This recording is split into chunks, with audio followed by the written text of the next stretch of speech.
Where'd you go?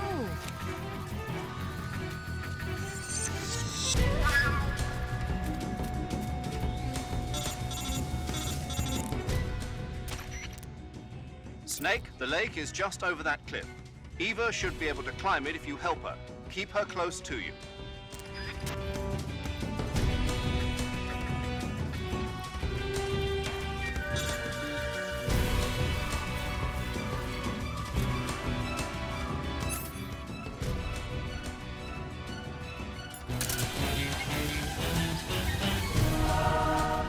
Watch out! Our company need this team.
What's wrong?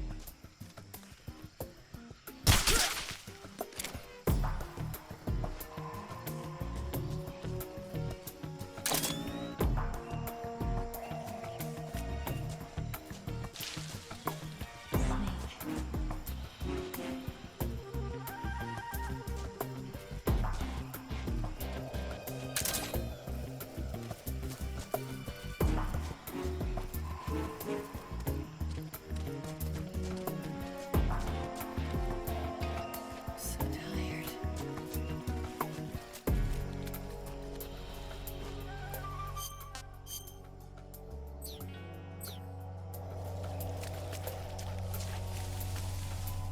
I'm so hungry.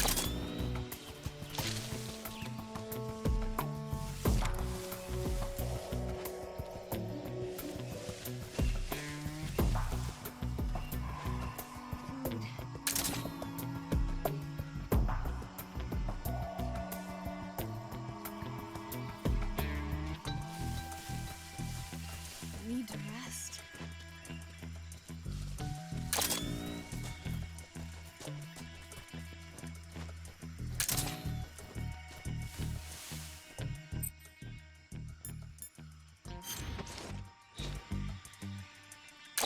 Instant noodles.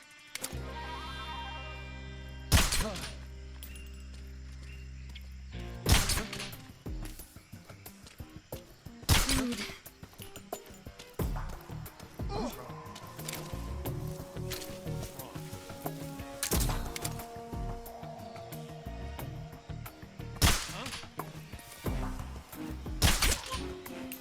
I can't go on.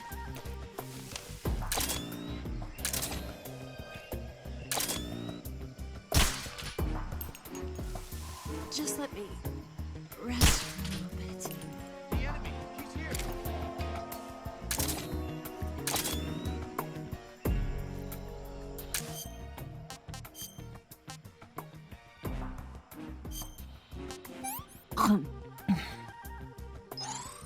Can I have seconds? Oh,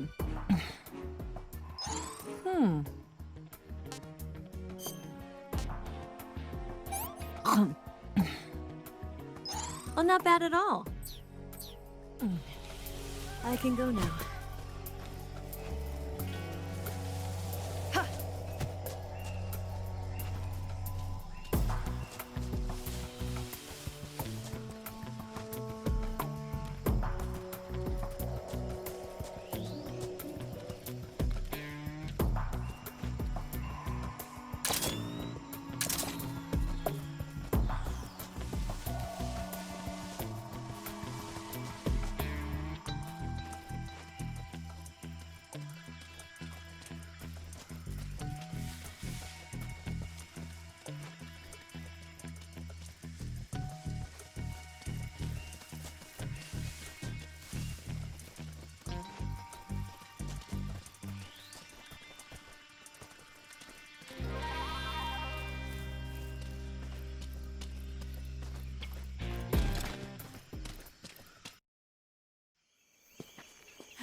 Come on, Snake.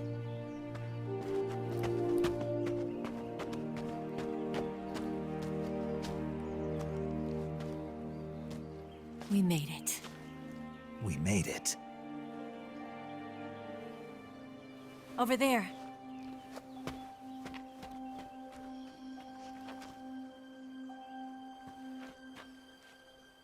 It's the boss, isn't it?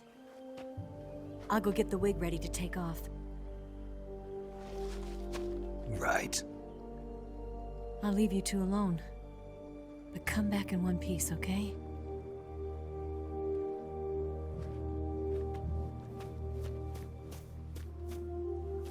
Promise me!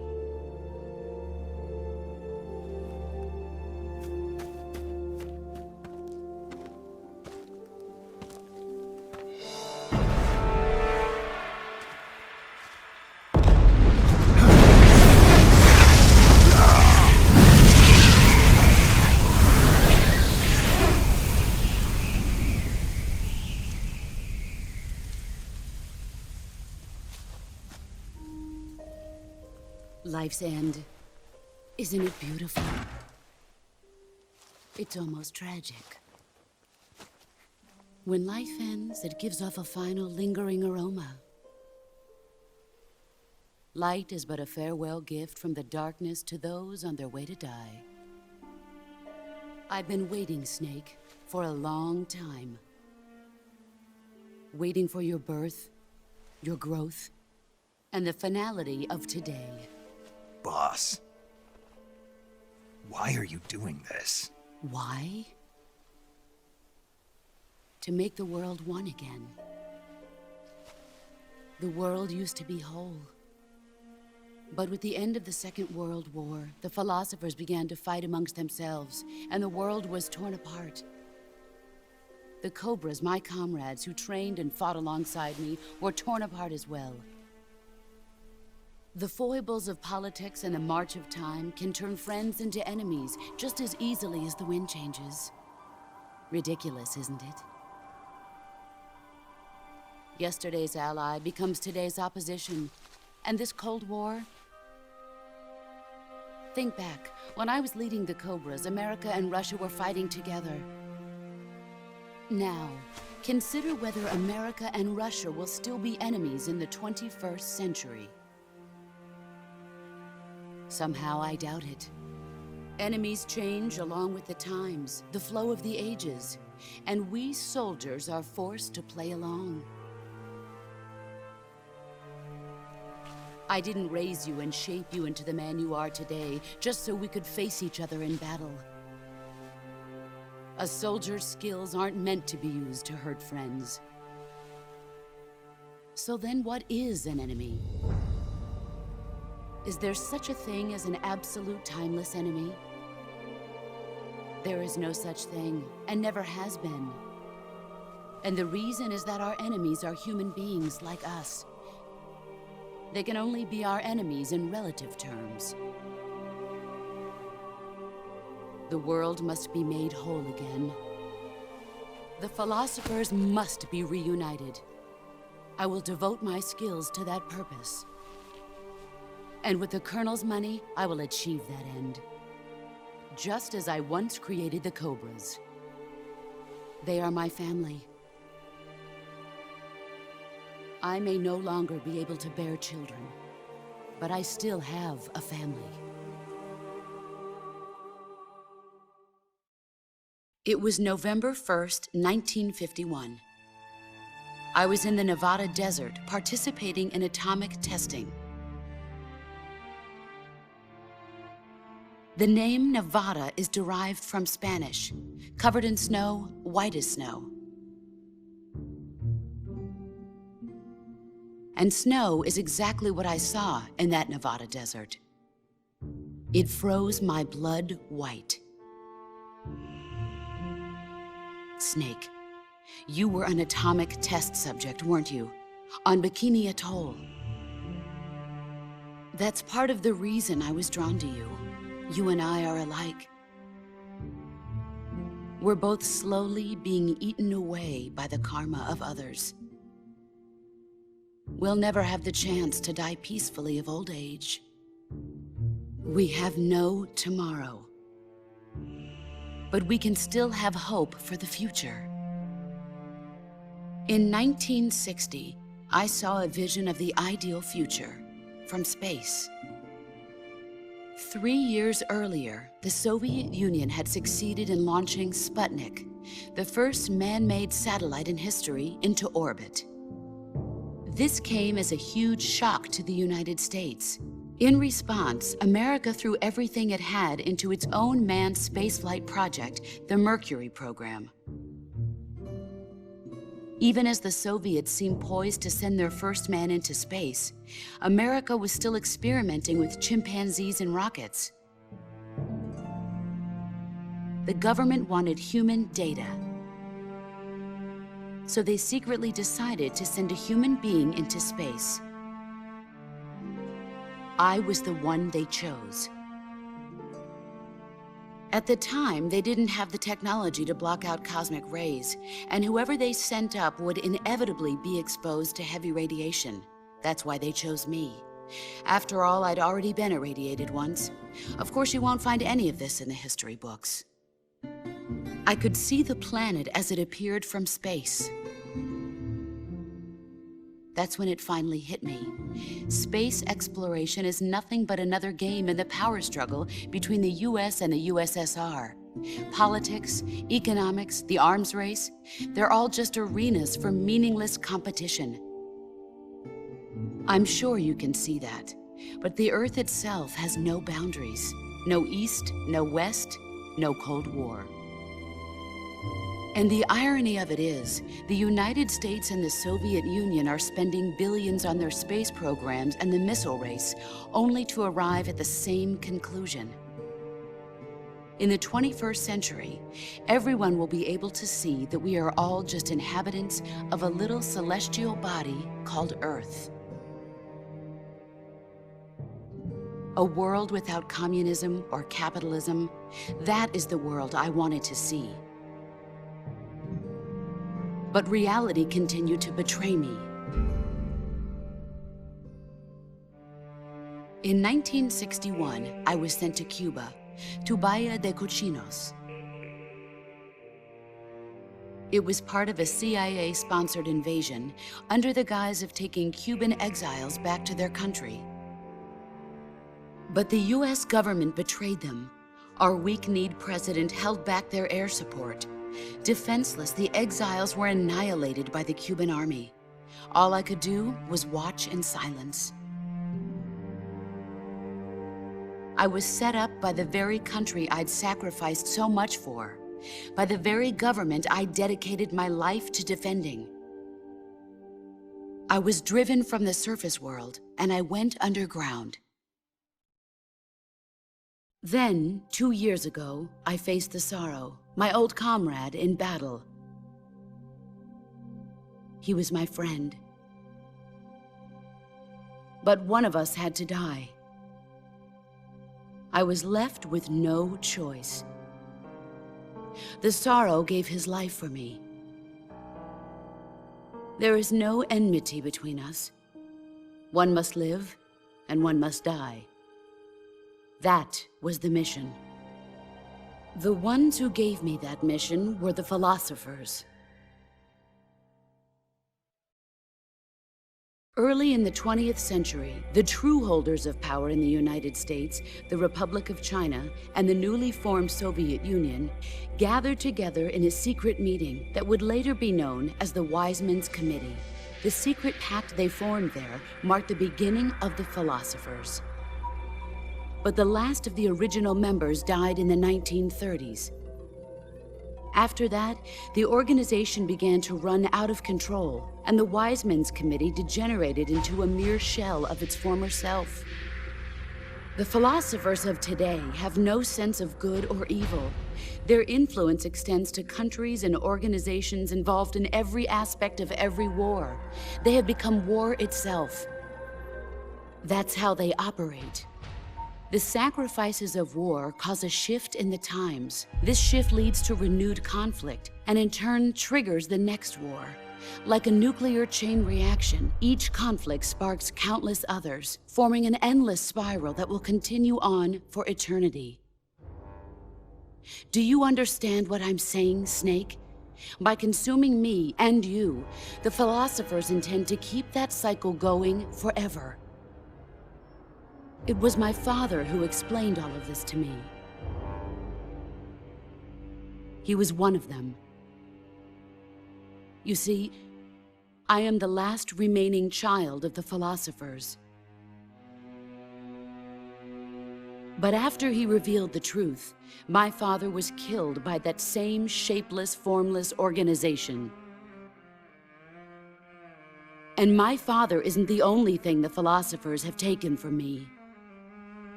In June of 1944, the Cobras and I took part in the landing at Normandy. We'd been given a top-secret mission to locate and destroy enemy V-2 rocket installations. I was pregnant at the time. The Sorrow was the father.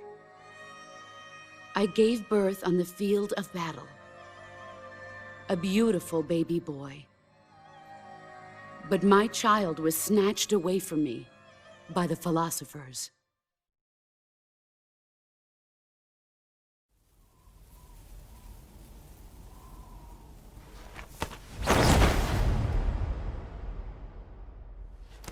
Look at this scar. This is proof that I was once a mother. I gave up my body and my child for my country. There is nothing left inside me now. Nothing at all. No hatred, not even regret. And yet sometimes at night, I can still feel the pain creeping up inside me, slithering through my body like a snake.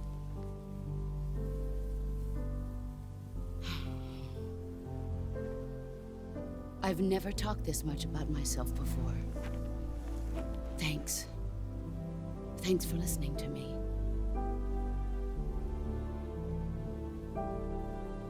I feel content. Snake? Commence the operation. I raised you. I loved you. I've given you weapons, taught you techniques, endowed you with knowledge. There is nothing more for me to give you. All that's left for you to take is my life, by your own hand. One must die, and one must live. No victory, no defeat. The survivor will carry on the fight. It is our destiny. The one who survives will inherit the title of boss. And the one who inherits the title of boss will face an existence of endless battle. I'll give you 10 minutes. In 10 minutes, Miggs will come and bomb the hell out of this place. If you can beat me in less than 10 minutes, you'll be able to escape in time. Let's make this the greatest 10 minutes of our lives, Jack. Boss. You're a soldier. Finish your mission. Prove your loyalty. Face me. Come.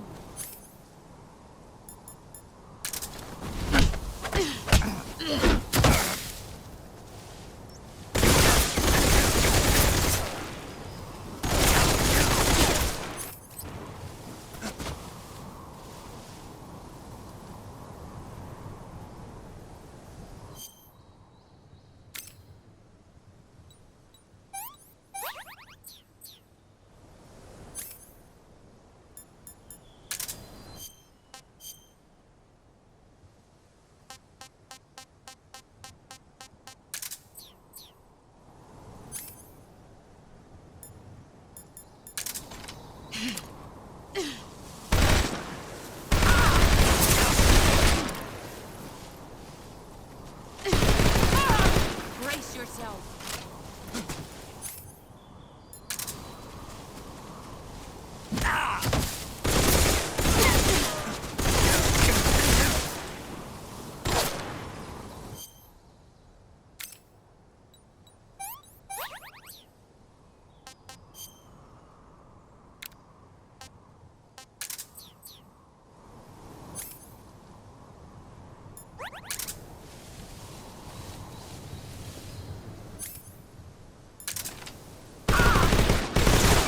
Time to play rough.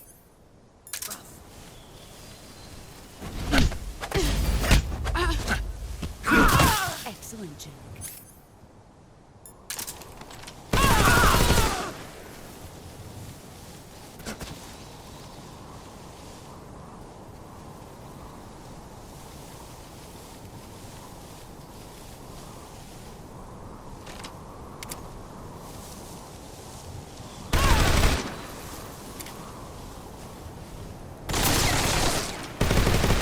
You've gotten stronger.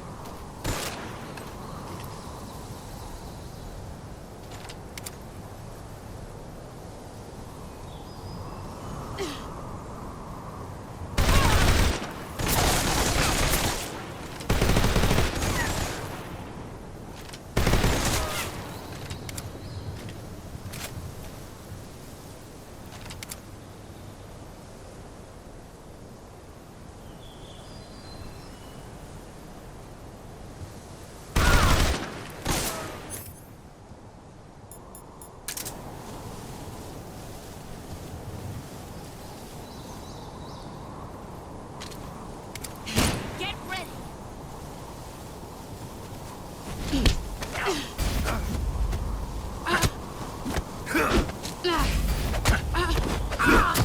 You're better than I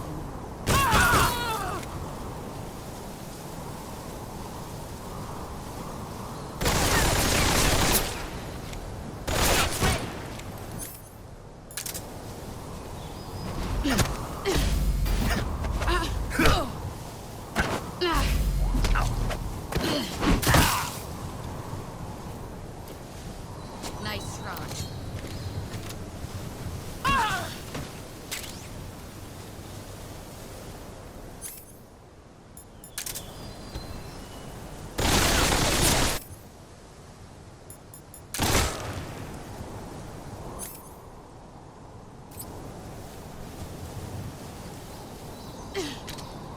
Here I come.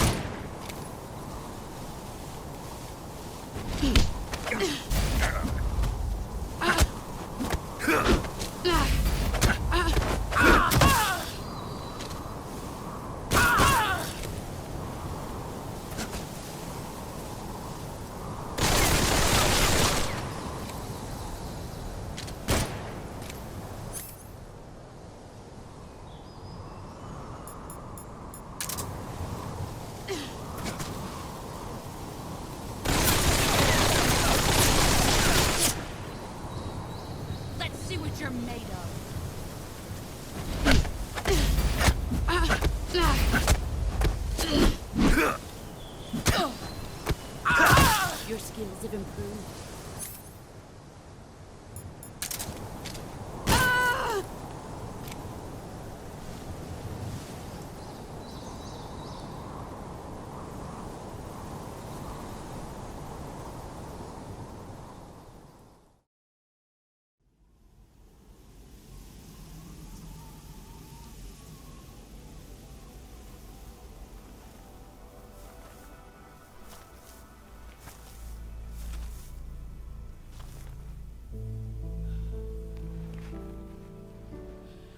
Take this. Keep it safe.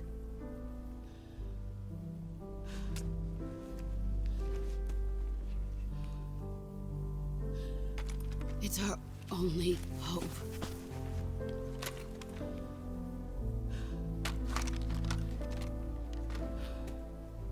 A patriot? Why are you giving me this? Jack. Or should I say, Snake. You're a wonderful man.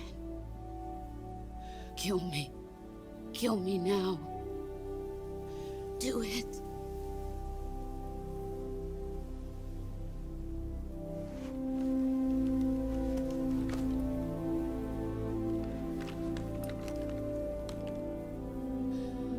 There's only room for one boss and one Snake.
Ready to go, Snake?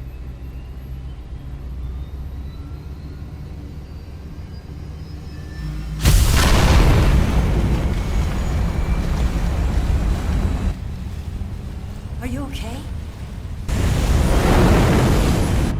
Snake? Yeah.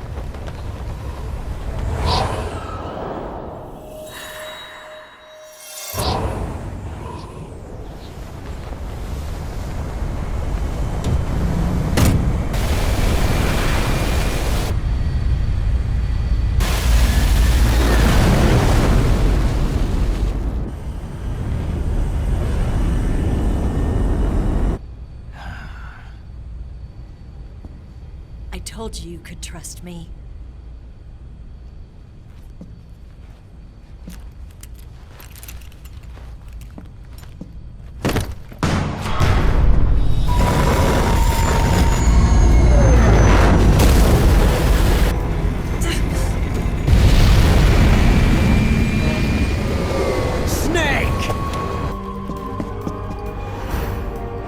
Ocelot! We're not done yet.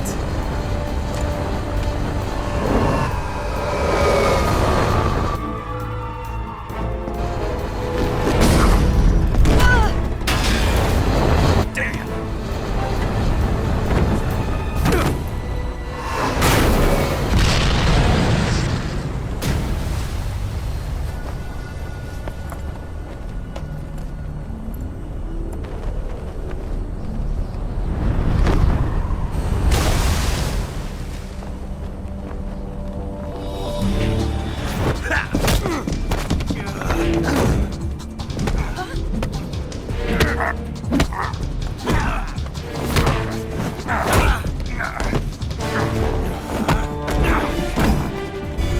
Too heavy!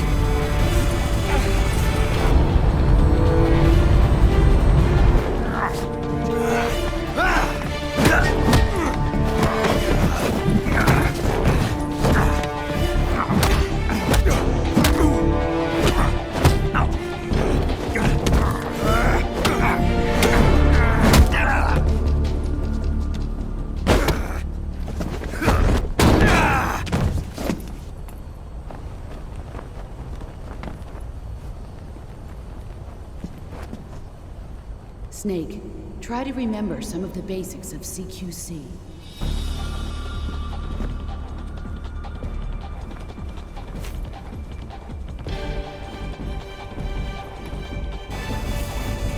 Not good!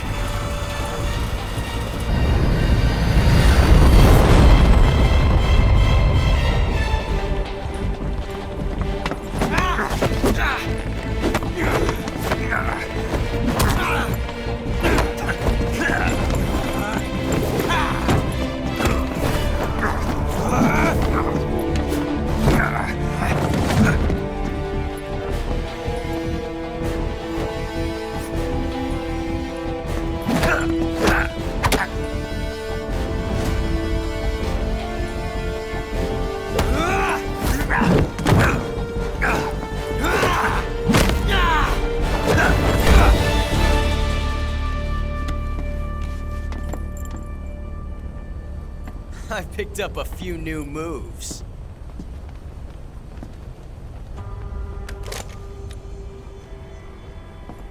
Huh.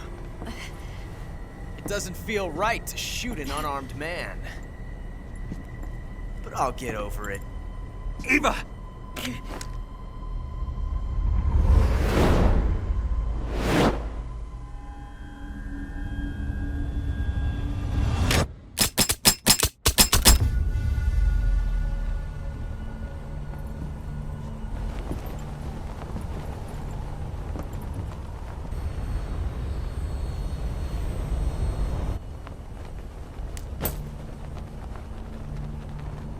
What do you say to one last showdown?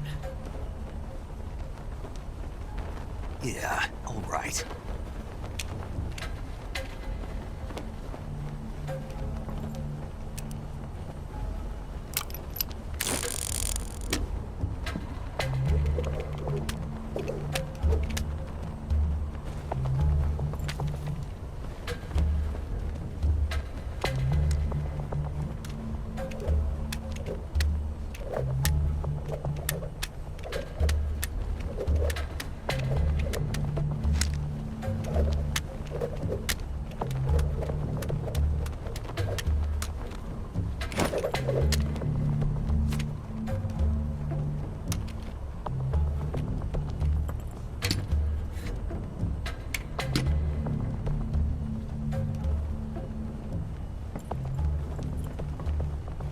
What's your name?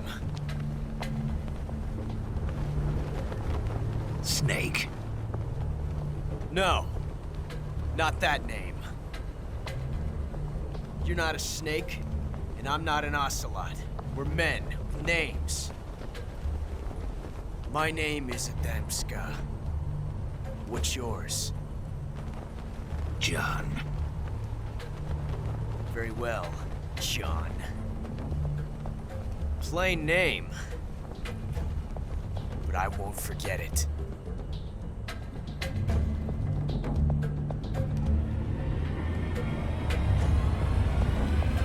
Come on!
It's a blank.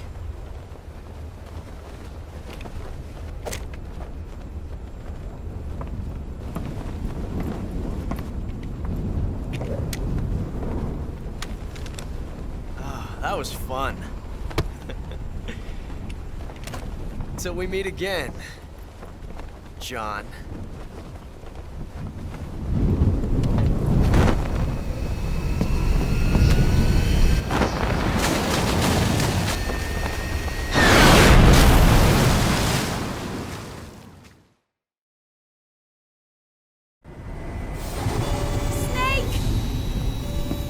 Give me a hand! Pull!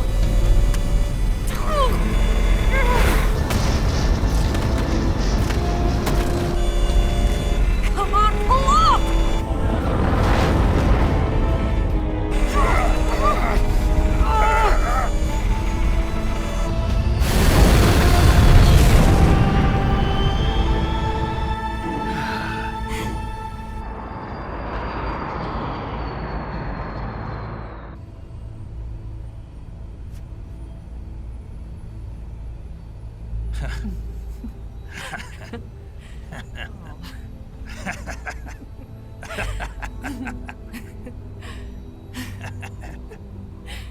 We made it. Yeah, we sure did.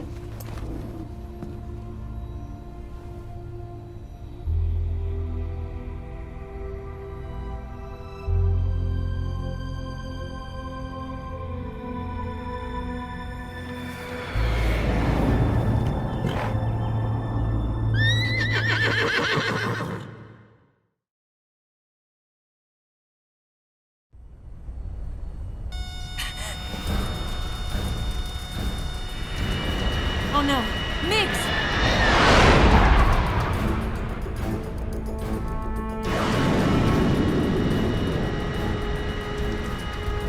There's no way out! What are we gonna do? We've come too far to let them stop us now. Those things have got to be armed. It's no use. There's no way we can outmaneuver them.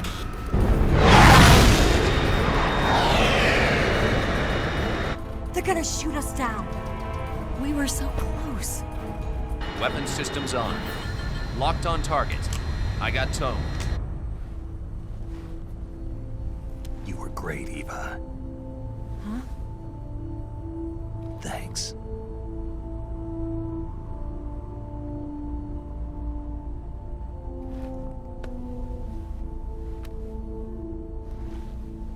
Oak 19, this is Control. Stand by for a direct order from the chairman. Oak 19, return to base immediately. Do you read me?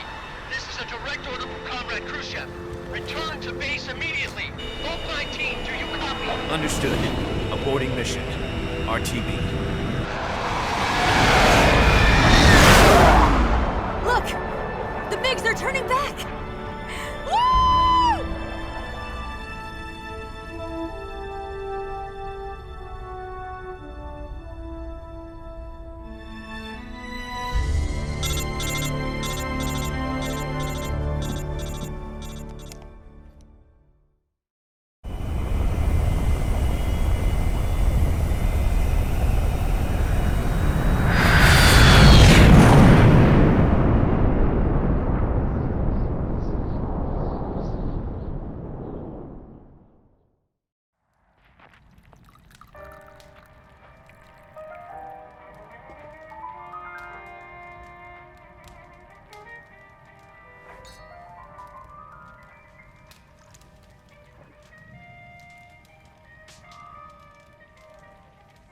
So what are you going to do now? Go back to the KGB? What do you want me to do? Did you ever think about coming back to America? I can't go back. I've left America behind me. But you saved this country. I didn't do it alone.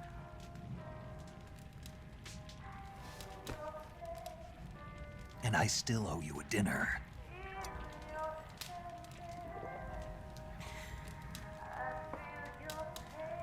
Is that part of your mission too? Or is it an order? Or is it an invitation?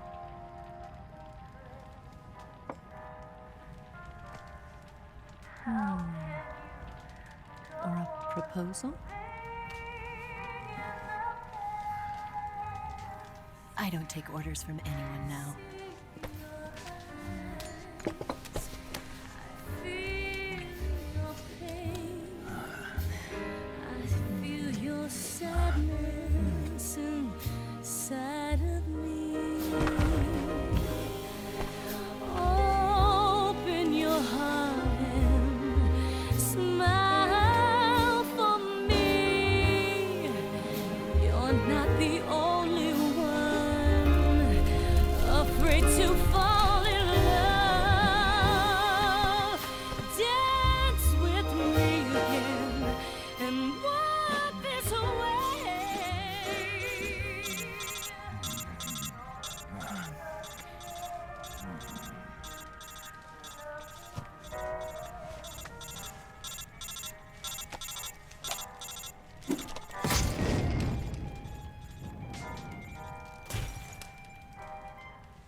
Scholars tell us that the first spy in history was the snake in the book of Genesis.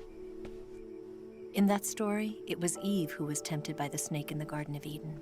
But this time around, it was I who tempted the snake and got away with the forbidden fruit of knowledge. Forgive me, snake.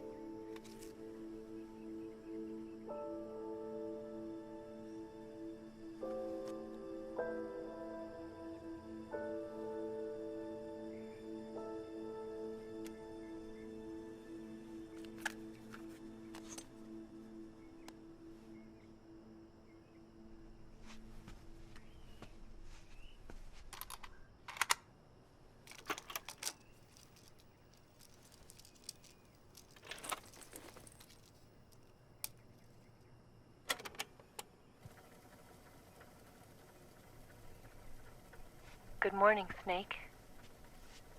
I hope you slept well. First of all, I have to apologize. I wasn't sent by Khrushchev. I'm not a KGB spy, and I never worked for the NSA.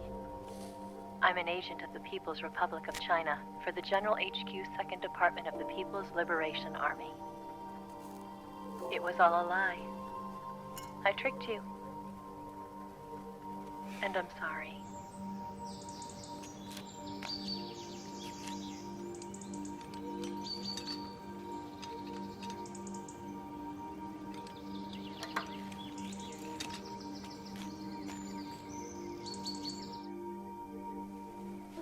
The philosophers still exist in China, too. You see, my mission was to find out where Volgan was hiding the philosopher's legacy and steal it. So I infiltrated his base as a KGB spy. The 2 NSA codebreakers who defected in 1960? were actually both men. The real Adam never showed up at the meeting place, saving me the trouble of having to eliminate him. I sneaked in by pretending I was Eva. And you and Sokolov and Volgin, you all believed me. The philosopher's legacy was originally held in common between the US, Soviet Union, and China. We couldn't let the Russians and the Americans take it all for themselves. The Chinese government had its eye on the legacy too. I got the film containing the legacy, and also the nuclear missile launch data from the Shagohod. 5 years ago, the Soviet Union stopped supplying us with nuclear weapons technology. Since then, China's Liaodong easing, hydrogen bomb, and space rocket projects have fallen behind. But with this data, our country will be able to develop its own nukes. We'll create a deterrent force to rival those of the US and Soviet Union. Everything has gone according to plan, thanks to your help. I too am one of the philosophers. I'm an agent of the philosophers, a graduate of one of their charm schools. I was raised in a joint US-Soviet-Chinese facility to become a sleeper agent. This was before the war. Back then, they were collecting children from all over the world. As a result, I'm indistinguishable from a native-born American. So it didn't surprise me when you and Volgin couldn't tell the difference. But she knew right from the beginning. She knew because before the war, she was at one of the philosopher's schools too, as an instructor. The boss was the only one I couldn't fool. She was the only one who knew I was a fake. She told me everything. Why did she open her heart to me like that? At the time, I couldn't understand it. But now, I think I do. Snake. She wanted you to know the truth.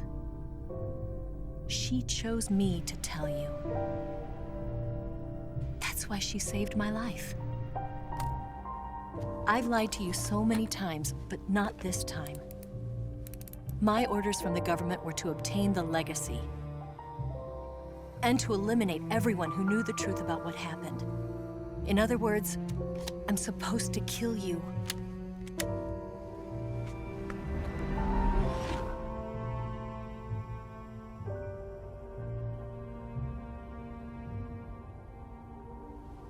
But I can't do it.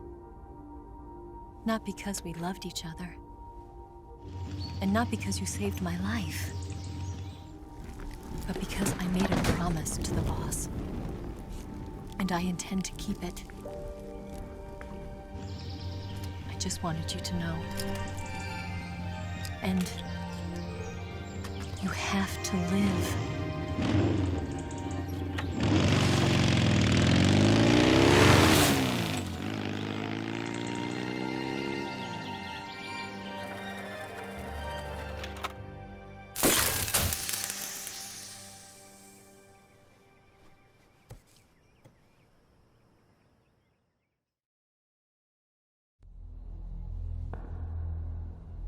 Snake, listen to me.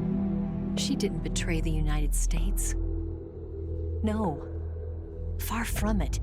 She was a hero who died for her country. She carried out her mission knowing full well what was going to happen. Self-sacrifice. Because that was her duty.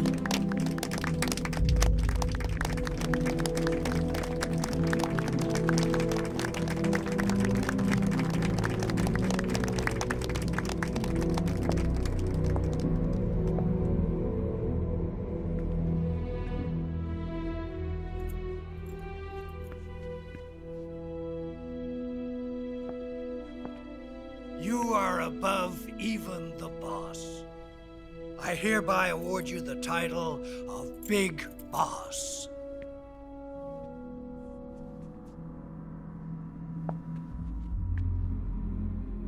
You are a true patriot.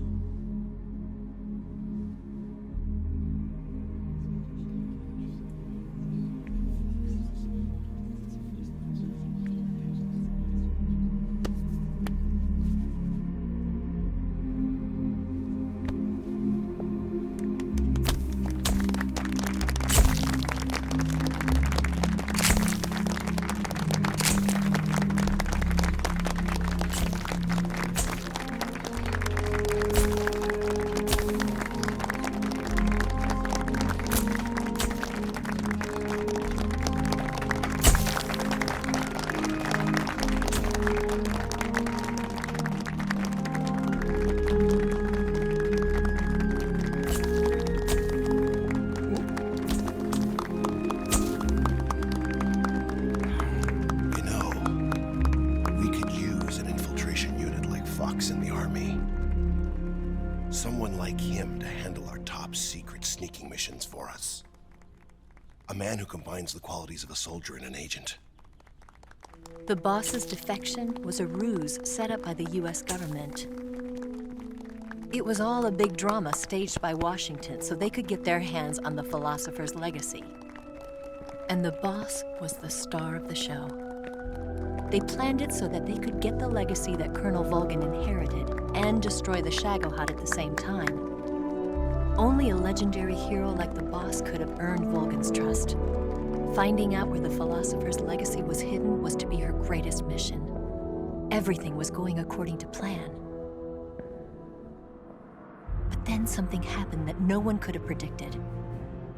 Colonel Volgin fired an American-made nuclear warhead at Sokolov's research facility. Khrushchev demanded that the US government provide proof that it wasn't involved. They couldn't just abort the operation to steal the legacy. So the operation itself was greatly expanded and revised. The authorities in Washington knew that in order to prove its innocence, they'd have to get rid of the boss, and that one of their own would have to do the job. The public couldn't be allowed to find out about it, not ever. This, they concluded, would be the best way to keep the whole thing under wraps. The boss wouldn't be allowed to come back home alive, and she wouldn't be allowed to kill herself. Her life would be ended by her most beloved disciple. That was the way the government wanted it. That was the mission she was given, and she had no choice but to carry it out. Her death at your hands was a duty she had to fulfill. Out of duty, she turned her back on her own comrades. A lesser woman would have been crushed by such a burden. The taint of disgrace will follow her to her grave. Future generations will revile her. In America as a despicable traitor with no sense of honor. And in Russia as a monster who unleashed a nuclear catastrophe. She will go down in official history as a war criminal. And no one will ever understand her. That was her final mission. And like a true soldier, she saw it through to the end. But I think she wanted you, of all people, to know the truth. She wanted to live on in your memory. Not as a soldier, but as a woman. But she was forbidden to tell you herself. And that's why she told me. Snake, history will never know what she did. No one will ever learn the truth. Her story, her debriefing, will endure only in your heart.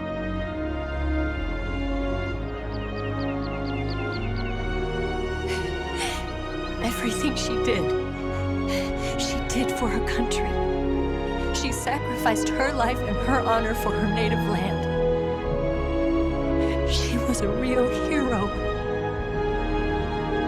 She was a true patriot.